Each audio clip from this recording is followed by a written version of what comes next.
Hello बच्चों, देखिए ये जी मेंस के लिए बहुत अच्छा क्वेश्चन है।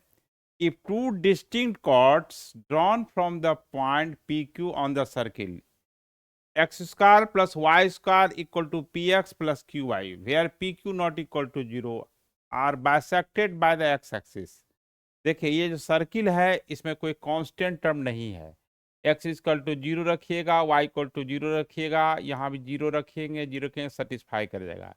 इसका मतलब है कि ये सर्किल जो है जीरो जीरो से पास करता है। ठीक है, इसके बाद यहाँ पर क्या है कि पी पॉइंट है जिसका कोऑर्डिनेट पी क्यू है, ये जो है दो डिस्टिंक्ट पॉइंट पर कट कर रहा है, ए पर और बी पर एक्स एक्सिस पर। ठीक है, तो अब एक्स एक्सिस पर वाई कोऑर्डिनेट जीरो होता है, क्योंकि ये बाइसेक्ट हो रहा है। तो क्यू का कोऑर्डिनेट क्या होगा? तो क्यू का कोऑर्डिनेट जो है ये आपका, ये तो मान लेते हैं कि एक्स कोऑर्डिनेट बीटा है, मान लेते हैं। तो वाई कोऑर्डिनेट जो है माइनस क्यू होगा, इसलिए ये बाइसेक्ट हो रहा है। बाइसेक्ट होगा तो x1 plus x two by two, y one plus y two by two, तो बाइसेक्ट हो रहा है। कहाँ पर हो रहा है? एक्स एक्सिस पर हो रहा है। एक्स एक्सिस हो रहा है तो वाई कोऑर्डिनेट क्या होगा? जीरो होगा।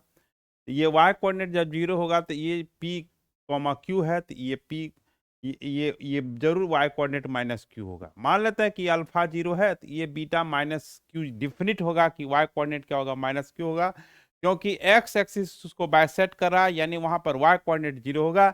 ये तभी संभव है जब ये p कॉमा क्यू हो, तो ये q का वाई कोऑर्डिनेट माइनस क्यू होगा। अब देखिए ये जो पॉइंट है minus q, y equal to minus q, तो y equal to minus q lies on the circle,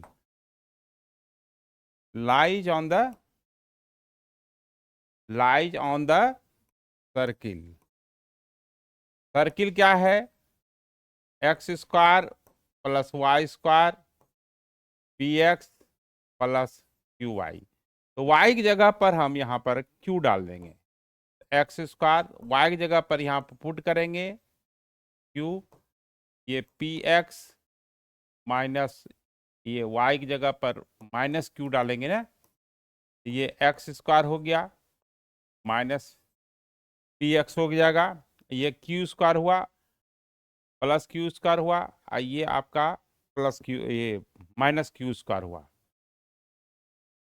तो ये प्लस क्यू स्क्वायर हुआ और ये माइनस क्यू स्क्वायर हुआ, तो x square minus P x plus two Q square हुआ।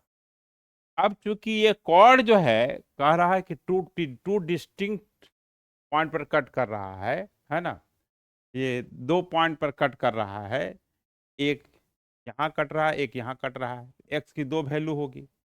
इसका मतलब डिस्क्रिमिनेंट क्या होगा? ग्रेटर देन इक्वल होगा। ग्रेटर देन होगा, ग्रेटर देन जीरो होगा, इक्वल नहीं होगा, क्योंकि दो डिस्टिंक्ट पॉइंट पर कट कर रहा है।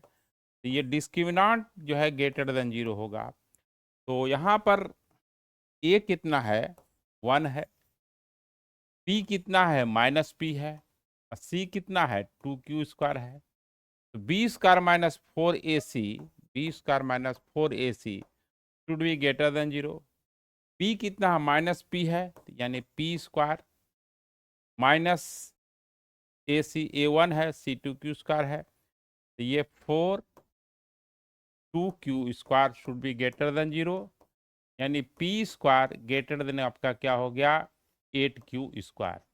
यही हमको प्रूफ करना था कि अगर कोई कॉर्ड है ना पी क्यू से, है ना, जो सर्किल के सरकमफ्रेंस पर है, तो कॉर्ड ड्रॉ किया जाए और वो कॉर्ड जो है एक्स एक्सिस बाइसेक्ट करेगा, तो p square equal to 8q square होगा। ठीक है, ये बहुत अच्छा नाइस क्वेश्चन था, इसमें अक्सर बच्चे फंस जाते हैं।